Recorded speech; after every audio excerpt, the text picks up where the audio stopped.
En el día de hoy, amigo oyente, llegamos al capítulo 9 de Isaías, y debemos repetir que nos encontramos en una sección que comenzó allá en el capítulo 7 y que continúa hasta el capítulo 12.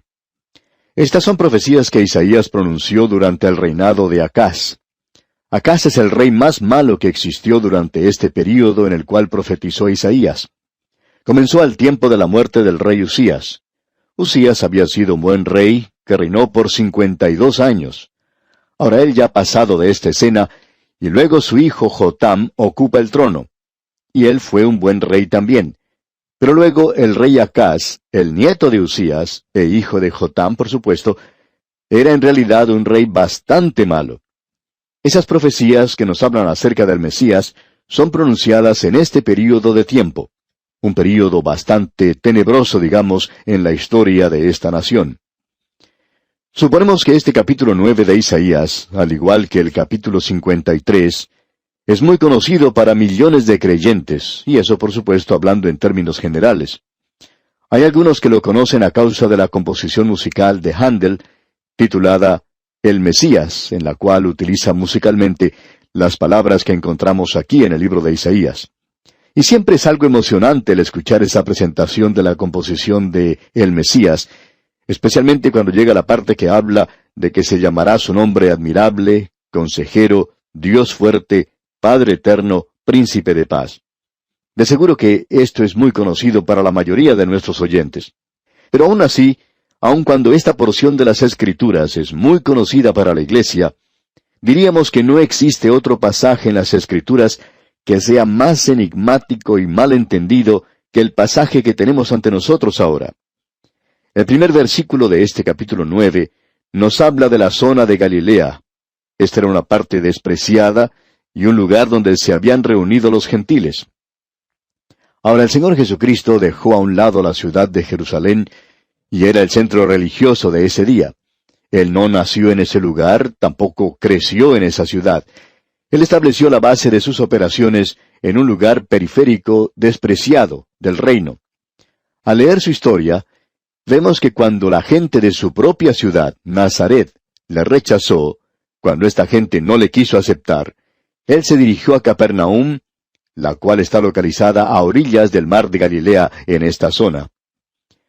En el Evangelio según San Mateo, capítulo 4, versículos 12 al 16, leemos: Cuando Jesús oyó que Juan estaba preso, volvió a Galilea, y dejando a Nazaret, vino y habitó en Capernaum, ciudad marítima, en la región de Zabulón y de Neftalí, para que se cumpliese lo dicho por el profeta Isaías cuando dijo: Tierra de Zabulón y tierra de Neftalí, camino del mar, al otro lado del Jordán, Galilea de los gentiles.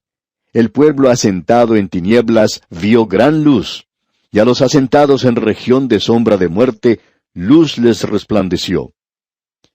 Usted puede notar, amigo oyente, la diferencia que existe entre lo que dice el evangelista Mateo y lo que dice este primer versículo en el capítulo 9 de Isaías. Y vamos a leer este versículo ahora.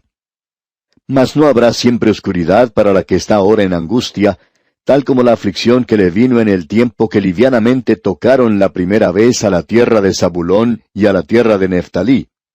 Pues al fin llenará de gloria el camino del mar, de aquel lado del Jordán, en Galilea de los gentiles. Ha habido ciertas dudas en cuanto a la forma de traducción de este versículo. Algunos han considerado que debería haberse traducido en esta forma. Escuche usted. Pues al fin llenará penosamente de aflicción el camino del mar, de aquel lado del Jordán, en Galilea de los gentiles. Mientras que otros han traducido este pasaje como lo tenemos en el presente. Pues al fin llenará de gloria el camino del mar. Ahora bien, si tiene que ser traducido como lo tenemos ahora, llenará de gloria el camino del mar, entonces esto se refiere a la primera venida de Cristo. La primera traducción que mencionamos se refiere, por supuesto, a la segunda venida de Cristo. ¿Cuál es entonces? Bueno, creemos que Mateo nos aclaró esto al indicar que se refiere a su primera venida, porque esa zona de Zabulón y de Neftalí, una zona despreciada, estaba ubicada en el norte. Neftalí y Zabulón a su lado ocupaban la zona occidental del mar de Galilea. Nazaret, que estaba en la tribu de Zabulón, y Capernaum, que pudiéramos considerar la base de operaciones del Señor Jesucristo, se encontraba en Neftalí. Por supuesto, sabemos que el Señor Jesucristo nunca cambió su base de operaciones de Capernaum. Es por esa razón que Él pronunció su juicio sobre ese lugar, ya que ellos tuvieron la mejor oportunidad de conocer la luz como ningún otro lugar sobre la tierra. Ahora, en el versículo 2 de este capítulo 9 de Isaías leemos: «El pueblo que andaba en tinieblas vio gran luz. Los que moraban en tierra de sombra de muerte, luz resplandeció sobre ellos». Ahora, dejando a un lado el tema de la traducción e interpretación del versículo 1, es muy obvio, por la lectura de este versículo 2, que las personas que vivían en esa zona despreciada de Galilea se encontraban en las tinieblas del paganismo y la tradición religiosa. En ese lugar era donde se mezclaban las enseñanzas del Antiguo Testamento con las que provenían de afuera, del paganismo. Pero cuando el Señor Jesucristo comenzó su ministerio en esa zona, ellos pudieron apreciar una gran luz. Ellos vieron al Señor Jesucristo, la luz del mundo. Y allá en el Evangelio según San Juan, capítulo 8, versículo 12, tenemos estas palabras: «Otra vez Jesús les habló diciendo, Yo soy la luz del mundo. El que me sigue no andará en tinieblas, sino que tendrá la luz de la vida». Esto tuvo su cumplimiento en la primera venida de Cristo. Y por tanto pensamos que obviamente los primeros dos versículos se refieren a su primera venida. ¿Pero qué de aquí en adelante? Quisiéramos, amigo oyente, que usted note algo que es de suma importancia en este asunto. Es la creencia de varios eruditos bíblicos, entre ellos los doctores F. C. Jennings y H. A. Ironside, que aquí tenemos un hiato, una pausa, un lapso de tiempo entre los versículos 2 y 3. Así es que el versículo 2 se refiere a la primera venida del Señor Jesucristo, mientras que el versículo 3 se refiere a su segunda venida.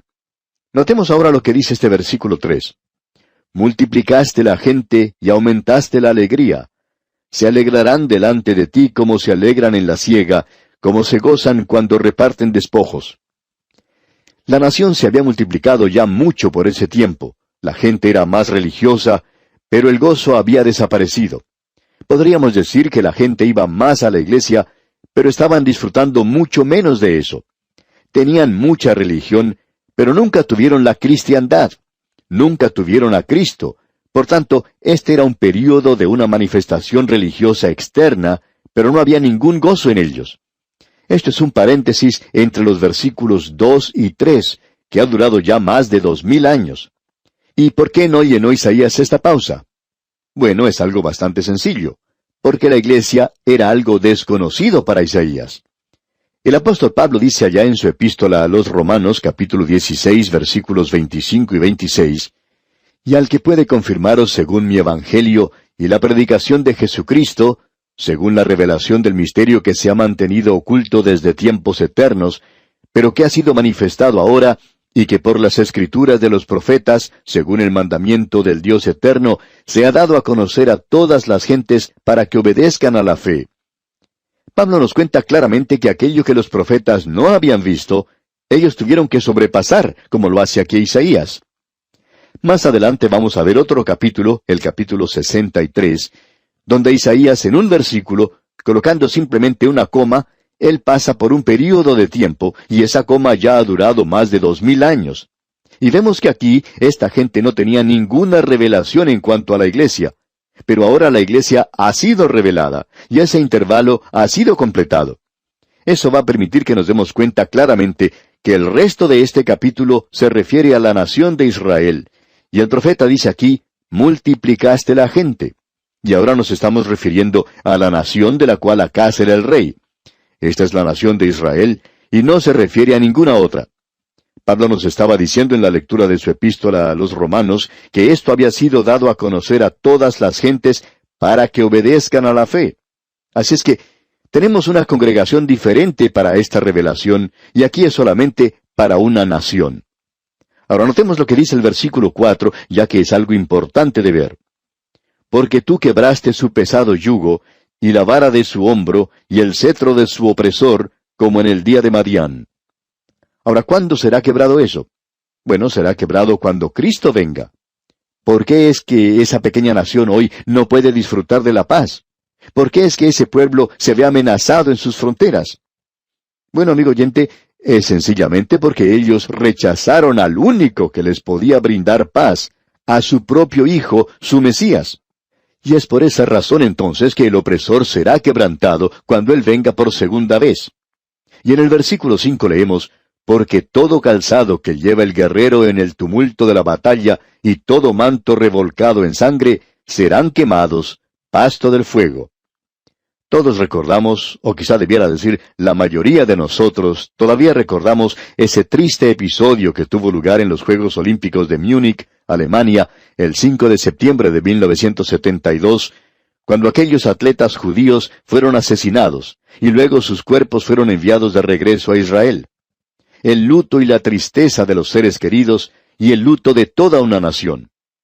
Ahora, ¿qué es lo que está detrás de todo esto? Bueno, ellos tuvieron al Mesías, pero le rechazaron. Y Él es el príncipe de paz, y Él es el único que puede traer la paz. Creemos que estos versículos completan el mismo pensamiento que teníamos allá en el versículo 3, y estos echan una mirada más allá al período inmediato que sigue a ese tiempo de la gran tribulación que se acerca. Veamos lo que nos dicen los versículos 6 y 7 ahora. Porque un niño nos es nacido, hijo nos es dado, y el principado sobre su hombro, y se llamará su nombre admirable, consejero, Dios fuerte, Padre eterno, príncipe de paz. Lo dilatado de su imperio y la paz no tendrán límite, sobre el trono de David y sobre su reino, disponiéndolo y confirmándolo en juicio y en justicia desde ahora y para siempre. El celo de Jehová de los ejércitos hará esto. ¿Tenemos aquí una referencia a la primera venida de Cristo? Bueno, nosotros pensamos eso hoy, es decir, la iglesia piensa así. La iglesia promedio piensa de esa manera. Sin embargo, nosotros no pensamos que se refiere a la primera venida de Cristo, sino que se refiere más bien a la segunda venida de Cristo, cuando Él nacerá para esta nación, y eso será realizado de una forma muy interesante. Notemos esto. Aquí tenemos una profecía completa de la segunda venida del Señor Jesucristo, tan completa como la referencia que tenemos allá en el capítulo 53 de este mismo libro en cuanto a su primera venida, y estos versículos aquí continúan el mismo pensamiento que tomamos en el versículo 3 y que echa una mirada hacia la segunda venida de Cristo. Ahora, al decir esto, enseguida nos viene a la mente una pregunta. ¿Cómo puede nacer un niño en su segunda venida? Bueno, en primer lugar, aclaremos ese punto de que Él no nos es nacido a la nación de Israel en su primera venida porque ellos no le recibieron. El apóstol Juan dice en su Evangelio, capítulo 1, versículo 11, a lo suyo vino, y los suyos no le recibieron. Él nació en Belén en la primera oportunidad. Pero esto no es en referencia a esa ocasión porque ellos no le aceptaron. Los pastores se encontraban allí, los magos vinieron del oriente y eran gentiles. Ellos le aceptaron, pero la otra porción no fue cumplida con ellos. Esto es en cuanto a los versículos 3, 5 y 7. Cristo nacerá para la nación de Israel en su segunda venida. Quizás sería mejor decirlo de otra manera, que ellos nacerán como nación de repente. Esto se menciona de una manera muy clara allá en el último capítulo de Isaías, el capítulo 66, versículos 7 y 8. Allí dice, antes que estuviese de parto, dio a luz. Antes que le viniesen dolores, dio a luz hijo. ¿Quién oyó cosa semejante? ¿Quién vio tal cosa? ¿Concebirá la tierra en un día? ¿Nacerá una nación de una vez? Pues en cuanto Sión estuvo de parto, dio a luz sus hijos. Esa es la gran tribulación, y ellos volverán a nacer en la segunda venida de Cristo. Y en ese sentido, Él nace para ellos. Israel dará a luz un hijo en el futuro. Este será el nuevo nacimiento de la nación de Israel cuando Él venga. Entonces, este mensaje aquí se refiere a la segunda venida de Cristo. Por tanto, no vemos ninguna objeción en destacar esto de que el Hijo es nacido. Esa es su humanidad. Un hijo es dado. Y eso va a ser realidad en aquel día. Es decir, que será el mismo Jesús que estuvo aquí hace más de 2000 años. Ahora el gobierno estará sobre sus hombros, y esos hombros nos hablan de fortaleza. El gobierno de este mundo será colocado sobre sus propios hombros, y eso será en su segunda venida. No ocurrió durante su primera venida, y eso es según la palabra de Dios. Notemos ahora los nombres que se mencionan aquí. Se llamará su nombre admirable. Ahora, admirable no es un adjetivo aquí, es su nombre. Eso se menciona ya en el libro de Jueces, capítulo 13, versículo 18. Allí tenemos a Cristo antes de su encarnación, apareciendo como capitán de los ejércitos del Señor. Y allí leemos, y el ángel de Jehová respondió, ¿por qué preguntas por mi nombre, que es admirable? Ese es su nombre. El Señor Jesucristo dijo cuando estuvo en esta tierra, nadie conoce al Hijo sino el Padre. Ellos no le conocían. Él era admirable. Ese es su nombre. Y hoy ellos no saben que es admirable. Ese es su nombre. Y hay algunos creyentes hoy, aun cuando han confiado en Él como su Salvador, que en realidad no saben cuán maravilloso, cuán admirable es Él en realidad. Y este es su nombre. Se nos dice que cuando se dé muerte a aquellos del remanente, cuando Él regrese a esta tierra, Él va a aplastar esa rebelión y luego Él va a reinar. Su nombre es admirable. Y también sabemos que su nombre es consejero. Él nunca buscó consejo de los hombres. Él nunca les preguntó a los demás qué era lo que tenía que hacer. Porque, ¿quién entendió la mente del Señor? ¿O quién fue su consejero? Eso es lo que el apóstol Pablo nos dice allá en su carta a los Romanos capítulo 11, versículo 34. Dios no tiene ningún consejero. El Señor Jesucristo nunca llamó a sus discípulos a su alrededor y les dijo, bueno muchachos, ¿qué piensan ustedes que deberíamos hacer? Usted nunca puede leer eso en los Evangelios. Él no los llamó y les dijo, bueno, esto es lo que voy a hacer. Eso nunca se le ocurrió a Él. Él dijo, he venido a hacer la voluntad del Padre. Y amigo oyente, a Él es a quien debemos acudir y a Él tenemos que ir. Él fue hecho sabiduría. ¿Sabe una cosa? La mayoría de nosotros no es muy inteligente que digamos, pero Él fue hecho para nosotros sabiduría. Y nosotros podemos y debemos ir a Él. Ahora su nombre es también Dios fuerte. El Gabor, esa es la manera de decirlo en hebreo. A Él se le ha dado todo el poder. Él es el Dios omnipotente. Esa pequeña criatura llorando en el regazo de María podría parecer una criatura desamparada. Sin embargo, Él mantenía unido a todo el universo. Eso es lo que podía hacer esa criatura. Y amigo oyente, hoy Él es el Dios poderoso, fuerte. Él dijo, todo poder me es dado. Ahora Él también es Padre eterno. Es el Padre de la eternidad, y eso quiere decir sencillamente que Él es el creador de todas las cosas. Como dijo el apóstol Juan, todas las cosas por Él fueron hechas, y sin Él nada de lo que ha sido hecho fue hecho.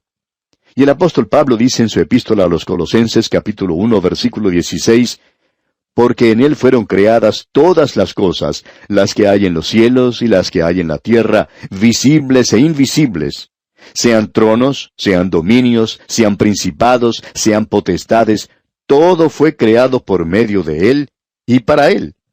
Y también en la carta a los Hebreos, capítulo 1, versículo 2, leemos, en estos postreros días nos ha hablado por el Hijo, a quien constituyó heredero de todo, y por quien asimismo hizo el universo. Y luego, Él es llamado Príncipe de Paz. Shar Shalom. No puede haber paz sobre esta tierra, amigo oyente, sino hasta cuando Él reine. Su gobierno no es algo estático. Lo dilatado de su imperio y la paz no tendrán límite. En estos postreros días nos ha hablado por el Hijo, a quien constituyó heredero de todo y por quien asimismo hizo el universo. No habrá 2 días que sean iguales. No habrá ninguna clase de monotonía cuando Jesús esté reinando. Él va a ocupar el trono de David. Aquí se habla literalmente del trono de David que Él ocupará cuando venga. En su gobierno se destacará la justicia, el celo de Jehová. Esto no se puede lograr con los planes equivocados del hombre, ni con las actividades políticas en nuestros días. Ahora el resto de este capítulo 9 de Isaías nos habla del hecho de su venida. Trata de la situación local existente en esa época, y todo lo que dice allí se cumplió parcialmente, y luego se cumplió en el futuro inmediato de ese entonces. Pero también da una mirada hacia el tiempo de la gran tribulación, para el cumplimiento completo y final. Dios continuará castigando a esta nación y a todas las naciones que le han dado la espalda hasta cuando Él regrese. Al hombre moderno, por supuesto, no le gusta escuchar cosas como estas. Prefiere escuchar otra clase de mensaje. Pero si usted desea una prueba de lo que estamos diciendo, permítanos decirle, amigo oyente, que usted revise los libros de historia para que allí pueda ver lo que le ocurrió a esta nación. A esa gente le ha sucedido cosas muy tristes. Muchas tragedias han ocurrido para esta gente. Y lo mismo ha sucedido tristemente con otras naciones, y tememos que nosotros estemos viviendo en una época cuando nuestras naciones están madurando prontamente para recibir su juicio. Si logramos escapar, llegaremos a ser los únicos en la historia de este mundo que han logrado escapar. Y eso es algo muy difícil. Nosotros no somos las mascotas consentidas de Dios. Y con esto, amigo oyente, llegamos al final del capítulo 9. Dios mediante, en nuestro próximo programa vamos a estudiar el capítulo 10, y vamos a seguir nuestro viaje por este libro de Isaías. Les sugerimos leer este capítulo 10 para estar al tanto de lo que diremos en nuestro próximo estudio. Será pues, hasta entonces, es nuestra oración que Dios colme su vida de ricas bendiciones.